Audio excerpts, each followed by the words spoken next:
토요일 저녁 청년부실 문을 닫다. 지난주 토요일 밤 9시 서울 강남구에 위치한 한 대형 교회의 청년부장이었던 김태형 목사님은 10년간 사용하던 청년부실에 불을 껐습니다. 2015년 120명이었던 청년 예배 출석 인원은 2024년 17명으로 줄었습니다. 평균 나이는 25세에서 31세로 올라갔고 신규 등록은 2년째 한 명도 없었습니다. 처음엔 제 설교가 부족한가 했습니다. 그런데 옆 교회도 또 옆 교회도 상황이 똑같더군요라는 그의 말에는 당혹감과 절망감이 섞여 있었습니다. 숫자는 거짓말을 하지 않습니다.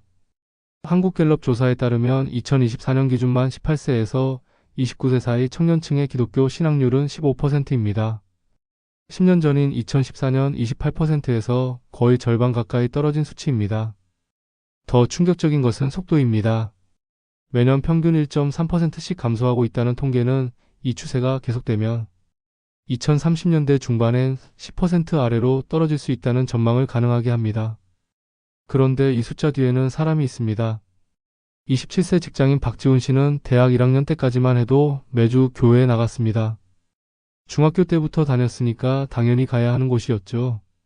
그런데 어느 날 문득 생각했어요. 저는 왜 이곳에 있는 거지? 제 질문에 답해줄 사람이 아무도 없더라고요. 그는 현재 종교가 없습니다. 신을 부정한 것이 아니라 교회라는 공간에서 자신의 자리를 찾지 못했다고 말합니다. 29세 대학원생 최서연 씨의 경우는 더 구체적입니다.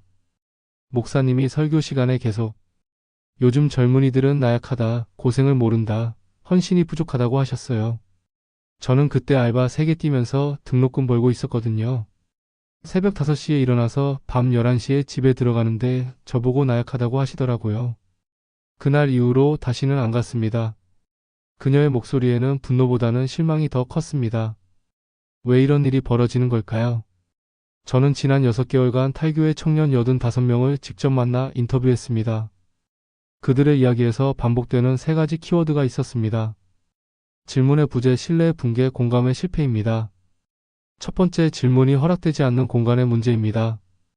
24세 취업준비생 이준호 씨는 고등학교 3학년 때 교회 청년부 모임에서 성경에 나오는 기적들이 과학적으로 가능한가요? 라고 물었습니다. 리더의 답변은 단호했습니다. 그런 걸 따지면 믿음이 아니지. 그냥 믿어야 돼. 이준호 씨는 그 순간을 이렇게 기억합니다. 저는 불신해서 물은 게 아니었어요. 진짜 궁금해서 물었는데 질문 자체가 죄인 것처럼 취급당했죠. 그 뒤로 입을 다물었고 결국 발길도 끊었습니다. 현대 청년들은 정보의 시대를 살아갑니다. 손가락 몇 번으로 전 세계 지식에 접근하고 SNS를 통해 수백 개의 관점을 동시에 접합니다. 그들에게 그냥 믿으라는 말은 설득력이 없습니다. 믿음은 맹목이 아니라 확신이어야 한다고 배웠는데 정작 교회는 확신을 키울 대화의 장을 마련하지 못했습니다. 종교학 연구에 따르면 신앙 발달 과정에서 질문과 회의는 필수적인 단계입니다. 어린 시절의 무비판적 수용에서 청소년기의 회의와 질문을 거쳐 성인기의 성숙한 믿음으로 발전합니다. 그런데 많은 교회가 이 자연스러운 과정을 차단했습니다. 회의는 불신앙으로, 질문은 불순종으로 해석되었습니다. 결과는 명확했습니다. 질문을 품은 청년들은 답을 찾지 못한 채 조용히 뒷문으로 빠져나갔습니다. 26세 스타트업 직원 강민재 씨는 이렇게 말했습니다. 회사에서는 제 의견을 물어봐요. 프로젝트에 대해 어떻게 생각하는지, 개선할 점은 없는지. 근데 교회에선 제 생각을 말할 기회가 한 번도 없었어요. 그냥 듣고 따르라는 거죠. 저는 로봇이 아닌데 말이에요. 그의 말은 단순해 보이지만 핵심을 찌릅니다. 청년들은 참여를 원하지 일방적 지시를 원하지 않습니다. 두 번째는 신뢰의 무너짐입니다. 2023년 한 대형 교회의 재정비리 사건이 언론에 대서특필됐습니다. 수백억 원대의 헌금이 개인 용도로 사용됐고 담임 목사는 해외로 도피했습니다. 이 사건을 접한 28세 회사원 윤지영 씨는 충격을 받았습니다. 저희 교회는 아니었지만 교회라는 이름이 뉴스에 나올 때마다 창피했어요. 친구들이 너도 그런데 다녀? 라고 물을 때 변명할 말이 없더라고요. 통계는 더 냉혹합니다. 2024년 한국리서치 조사에서 만 19세에서 34세 응답자의 68%가 한국 교회를 신뢰하지 않는다고 답했습니다. 신뢰하지 않는 이유로는 재정 투명성 부족이 42%, 정치 개입이 31%, 성범죄 및 권력형 비리가 27%였습니다. 복수 응답이 가능했기에 많은 이들이 여러 항목에 체크했습니다. 25세 프리랜서 디자이너 정수민 씨의 경험은 더 직접적입니다. 고등학생 때 청소년부 담당 전도사님이 성추행으로 고발됐어요. 피해자는 제 친구였고요. 그런데 교회는 그 전도사를 보호했어요. 실수했으니 용서하자, 교회 이미지를 생각하자면서요. 피해자인 제 친구는 결국 교회를 떠났고 저도 함께 나왔습니다. 그게 7년 전인데 아직도 그 교회는 멀쩡히 운영되고 있더라고요. 신뢰는 쌓는데 오래 걸리지만 무너지는 건 순간입니다. 사회학 연구는 제도에 대한 신뢰가 무너지면 그 제도가 전하는 메시지의 내용과 상관없이 수용률이 급격히 떨어진다고 말합니다. 아무리 좋은 설교, 아무리 훌륭한 복음이라도 전달자가 신뢰받지 못하면 듣는 사람의 마음에 닿지 않습니다. 청년들이 떠난 것은 신앙의 메시지가 아니라 메신저에 대한 실망 때문이었습니다. 30세 대기업 직원 한준서 씨는 이런 말을 했습니다. 목사님이 설교 시간에 특정 정당을 지지하라고 했어요. 하나님이 원하시는 정당이라면서요. 저는 그 순간 이건 아니다라고 생각했죠. 종교와 정치가 섞이면 둘 다 망가진다는 걸 역사가 증명했잖아요. 근데 그걸 모르시는 건지 알면서도 하시는 건지 모르겠더라고요. 세 번째는 공감의 실패입니다. 23세 대학생 김민서 씨는 작년까지 대학 교회 청년부에 다녔습니다. 그런데 어느 주일 설교 주제가 결혼과 출산의 축복이었습니다. 저는 그때 연애도 못 해봤고 취업 걱정에 매일 잠을 못 잤어요. 결혼은커녕 내일 당장 어떻게 살지도 모르는데 결혼과 출산 이야기를 1시간 동안 들어야 했죠. 제 삶과 너무 동떨어진 이야기였어요. 현대 청년들이 직면한 현실은 가혹합니다.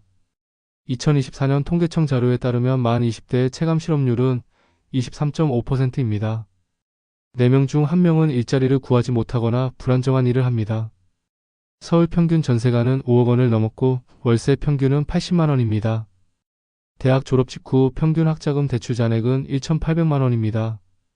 27세 편의점 알바생 박서준 씨는 이렇게 토로했습니다. 목사님이 청년들이 헌금을 적게 낸다, 헌신이 부족하다고 하셨어요. 저는 그때 시급 9,000원 받으면서 하루 10시간씩 일했어요. 한 달에 180만 원 벌어서 방세 60만 원 내고 생활비 쓰고 교통비 쓰면 남는 게 없었거든요. 그런데 11조를 내라고. 제가 먹고 살 돈도 없는데요. 그 말을 듣고 너무 서러워서 울었어요. 교회 언어와 청년의 현실 사이에는 깊은 골이 있습니다. 설교는 여전히 성공과 축복, 가정의 회복, 물질의 풍요를 이야기합니다. 그러나 청년들이 듣고 싶은 것은 실패 속에서의 위로, 불안 속에서의 평안, 고독 속에서의 연대였습니다. 그들이 원한 것은 화려한 간증이 아니라 함께 아파하는 공동체였습니다. 29세 간호사 이수진 씨의 이야기는 더 아픕니다. 코로나 때 병원에서 일했어요. 매일 죽음을 받고 저도 감염될까봐 두려웠죠. 그때 교회에 갔는데 설교 주제가 믿음으로 건강을 지키자였어요. 마스크도 안 쓰고 방역수칙도 안 지키면서 믿음을 이야기하더라고요. 그 순간 깨달았어요. 이 사람들은 제 고통을 모른다고, 알려고도 하지 않는다고. 그런데 여기서 이야기는 전환됩니다. 모든 것이 절망적이지만은 않습니다. 제도로서의 교회는 줄어들지만 신앙의 본질을 찾는 움직임은 다른 곳에서 일어나고 있습니다. 25세 사회복지사 홍지원 씨는 3년 전 교회를 떠났습니다. 그러나 그는 여전히 성경을 읽습니다. 건물로서의 교회는 안 가지만 예수님이 실제로 어떻게 사셨는지는 계속 궁금해요. 복음서를 읽으면서 발견한 예수님은 제가 교회에서 들었던 것과 너무 달랐거든요. 가난한 사람들과 함께하고 권력에 맞서고 약자를 품는 모습. 그게 진짜 신앙 아닐까요? 실제로 2024년 청년 의식조사에서 흥미로운 결과가 나왔습니다. 교회에 다니지 않는다고 답한 청년 중 47%가 영적인 것에 관심이 있다고 응답했습니다. 또 39%가 예수의 가르침 자체는 의미 있다고 생각한다고 답했습니다. 이들은 종교를 떠났지만 영성을 버리지 않았습니다. 제도를 거부했지만 본질은 찾고 있었습니다. 28세 환경운동가 최민호 씨는 이렇게 말합니다. 저는 지금 산림보호 활동을 해요. 교회는 안 다니지만 이게 제 신앙 실천이라고 생각해요. 하나님이 만드신 세상을 지키는 거니까요. 예배당 안에서 찬송 부르는 것만이 신앙은 아니잖아요. 서울 마포구에 한 작은 모임이 있습니다. 매주 수요일 저녁 20대 후반에서 30대 초반의 청년 12명이 모입니다. 정식 교회는 아닙니다. 목사도 없고 건물도 없습니다. 그저 한 사람의 집 거실에 모여 성경을 읽고 각자의 삶을 나눕니다. 이곳의 규칙은 단순합니다. 질문은 언제나 환영, 판단은 절대 금지, 솔직함이 최고의 예배. 이 모임을 이끄는 31세 이진우 씨는 말합니다. 저희는 설교하지 않아요. 그냥 묻고 답해요. 이번 주 어땠는지, 힘든 건 뭐였는지, 성경 구절이 제 삶에서 어떤 의미인지. 누군가 울면 같이 울고 누군가 웃으면 같이 웃어요. 이게 초대 교회의 모습 아니었을까요? 변화는 조용히 그러나 확실하게 일어나고 있습니다. 대형 교회의 청년부는 줄어들지만 소규모 가정 모임은 늘어납니다. 주일 예배 출석은 감소하지만 노숙자 급식 봉사는 증가합니다. 헌금액은 줄지만 사회적 약자를 위한 기부는 늘어납니다. 숫자로 집계되지 않는 신앙, 보고되지 않는 헌신, 통계에 잡히지 않는 사랑이 곳곳에서 움직입니다. 신학적으로도 성찰이 필요한 시점입니다. 역사 속 신학자들은 이미 경고했습니다. 교회가 복음을 소유물처럼 여기는 순간 생명력을 잃는다고. 제자의 삶을 요구하지 않는 신앙은 껍데기에 불과하다고. 아이러니하게도 청년들은 신앙이 너무 어려워서 떠난 게 아닙니다. 오히려 너무 쉽게, 너무 편하게 소비되는 신앙 앞에서 진정성을 찾지 못했습니다. 26세 출판 편집자 서지훈 씨의 말이 인상적입니다. 교회에서는 예수님을 영접하세요, 구원받으세요 라고만 했어요. 그 다음엔, 그 이후의 삶은 아무도 가르쳐주지 않았어요. 신앙이 삶을 바꾸는 게 아니라 삶과 분리된 일요일의 행사가 돼버렸죠. 그러나 희망은 있습니다. 정의에 목마른 청년들, 약자와 연대하고 싶어하는 청년들, 진정성 있는 공동체를 꿈꾸는 청년들. 이들의 갈망은 사실 복음의 핵심과 다르지 않습니다. 문제는 교회가 이 갈망을 알아보지 못했다는 것입니다. 부산의 한 청년 목회자는 실험을 시작했습니다. 설교 시간을 30분에서 15분으로 줄이고 나머지 시간은 질문과 대화로 채웠습니다. 첫 주엔 어색했지만 네 번째 주부터 청년들이 늘기 시작했습니다. 6개월 후 출석은 2배가 됐습니다. 답을 주는 게 아니라 함께 찾는 거예요. 제가 모든 걸 알 필요 없어요. 우리가 함께 고민하면 되니까요. 대전의 한 교회는 청년부 예산의 50%를 지역 사회봉사에 씁니다. 독거노인 도시락 배달, 다문화 가정 아이들 교육 지원, 노숙인 쉼터 운영. 청년들은 예배당보다 거리에서 더 많은 시간을 보냅니다. 담당 목사는 말합니다. 교회 건물 안에서만 신앙을 이야기하면 공허해요.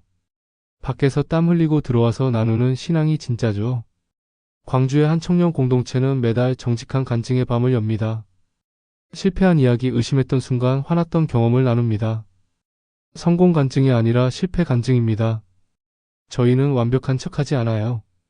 다들 힘들고 다들 불완전해요. 그게 인간이고 그 인간을 사랑하는 게 신앙이니까요. 이런 변화들은 아직 소수입니다. 주류가 아닙니다.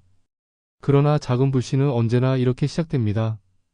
큰 불길이 되기 전까지 아무도 주목하지 않지만 언젠가는 모두가 그 빛을 보게 됩니다. 저는 이 모든 이야기를 정리하면서 한 가지 질문에 도달합니다. 청년들이 왜 교회를 떠났는가라는 질문보다 더 중요한 질문이 있습니다. 저희는 어떤 신앙을 보여주었는가? 저희는 정말 예수님이 보여주신 삶을 살았는가? 아니면 그저 종교라는 이름의 안전지대에 머물렀는가? 숫자는 계속 줄어들 수 있습니다. 통계는 더 냉혹해질 수 있습니다. 그러나 본질로 돌아간다면, 진정성을 회복한다면, 청년들의 언어로 대화한다면, 그들의 고통에 공감한다면 언젠가는 다시 만날 것입니다. 다만 그 만남의 장소는 화려한 예배당이 아니라 삶의 현장일 것입니다. 만남의 방식은 일방적 선포가 아니라 쌍방향 대화일 것입니다. 어쩌면 일기는 기회일지도 모릅니다. 교회라는 제도가 아니라 신앙이라는 본질로 돌아갈 기회. 숫자가 아니라 삶으로 증명할 기회. 건물이 아니라 관계로 존재할 기회. 청년들이 떠난 빈자리는 저희에게 다시 묻습니다. 신앙은 무엇인가? 교회는 누구를 위해 존재하는가? 변화는 이미 시작됐습니다.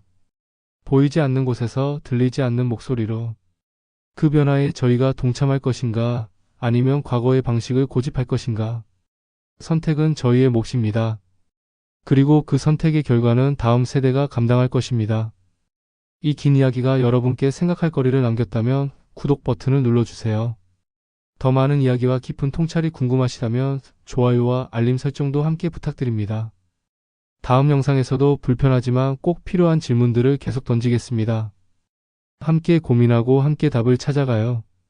감사합니다.